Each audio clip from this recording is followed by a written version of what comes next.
국내 골다공증 환자가 지난 5년 사이에 50%가량 늘었습니다. 50세 이상을 기준으로 해서 여성은 10명 가운데 8명이, 남성도 10명 가운데 5명은 뼈의 밀도가 정상보다 낮았습니다.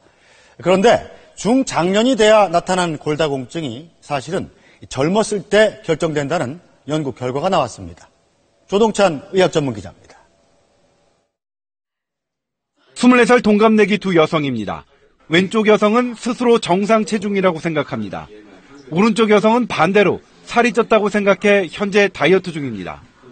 네, 그러니까 병이 없다. 따로 질환이 없다. 제가 봤을 때 일반적인 여성, 제 키의 여성들에 비교했을 때 제가 좀 많이 나가는 편이라고, 보기에 많이 나가는 편이라고 생각을 했어요.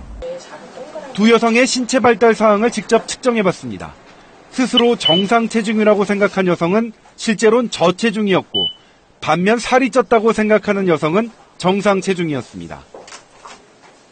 골밀도를 측정해봤더니 정상 체중 여성의 골밀도는 평균보다 높고 저체중 여성은 평균보다 낮았습니다. 하지만 둘 다 정상범위라서 지금까지는 아무 문제 없는 상태입니다. 그런데 최근 영국 옥스퍼드 대학에서 젊은 시절 골밀도의 작은 차이가 50세 이후 골다공증 여부를 결정한다는 연구 결과를 발표했습니다.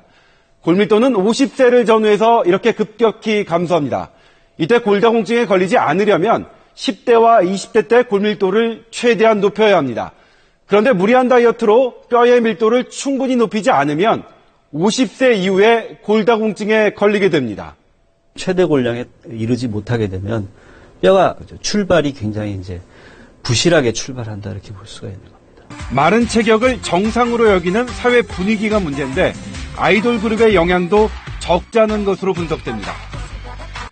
대한내분비학회가 여성 아이돌 10개 그룹 47명의 비만도를 계산했더니 평균 17, 모두 저체중이었습니다.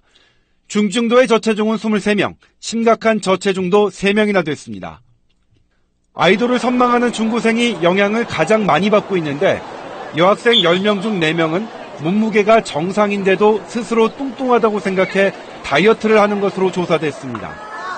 나이가 들어 뼈가 약해지는 걸 막으려면 젊었을 때부터 저체중 상태에 빠지지 않게 해야 하고 하루 20분 이상 햇볕을 쬐어야 합니다. SBS 조동찬입니다.